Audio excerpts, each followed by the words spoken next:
مقبوضہ جموں کشمیر میں عوام کو مسلسل بھارتی جبر کا سامنا ہے۔ وحشیانہ بھارتی قبضے نے مقبوضہ جموں کشمیر کو اس کے مکینوں کے لیے ہی جہنم میں تبدیل کر دیا ہے۔ بھارتی حکومت کی طرف سے اگست 2019 میں مقبوضہ کشمیر کی خصوصی حیثیت کی منسوخی کے بعد سے بھارتی فوجیوں کی طرف سے انسانی حقوق کی پامالیوں میں انتہائی تیزی آئی ہے۔ مقبوضہ علاقے میں بھارتی فوجیوں کی طرف سے محاصرے اور تلاشی کی نام نہاد کارروائیوں، بے گناہ لوگوں کی بلا جواز گرفتاریوں، انسانی حقوق کی سنگین پامالیوں کا سلسلہ جاری ہے۔ مودی حکومت مقبوضہ کشمیر میں مسلمانوں کی اکثریت کو تبدیل کر کے تمام عالمی قوانین اور اصول و ضوابط کی دھجیاں اڑا رہی ہے۔ کشمیریوں کے حقوق پر ڈاکہ ڈالا جا رہا ہے، ان کی زمینیں چھین کر ان میں غیر کشمیریوں کو بسایا جا رہا ہے۔ مودی حکومت مقبوضہ علاقے میں بالکل اسی پالیسی پر عمل پیرا ہے جو اسرائیل نے فلسطین میں اپنا رکھی ہے۔ مقبوضہ کشمیر میں پنڈتوں اور بھارتی فوجیوں کے لیے الگ کالونیاں تعمیر کی گئی ہیں۔ کشمیری سرکاری ملازمین کو نوکریوں سے برطرف کر کے انہیں معاشی طور پر مفلوق الحال بنایا جا رہا ہے۔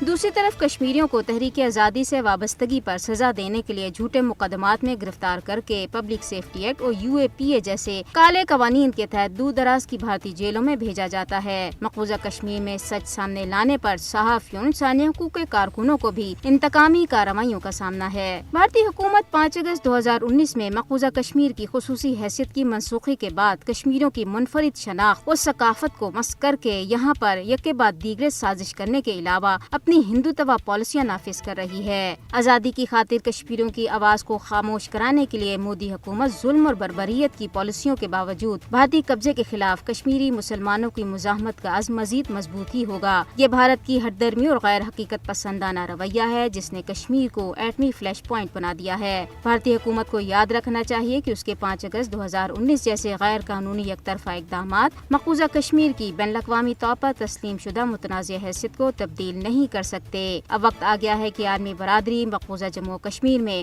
غیر قانونی بھارتی کارروائیوں اور مظالم کا نوٹس لے اور تنازع کشمیر کے حل کے لیے اس پر دباؤ ڈالے۔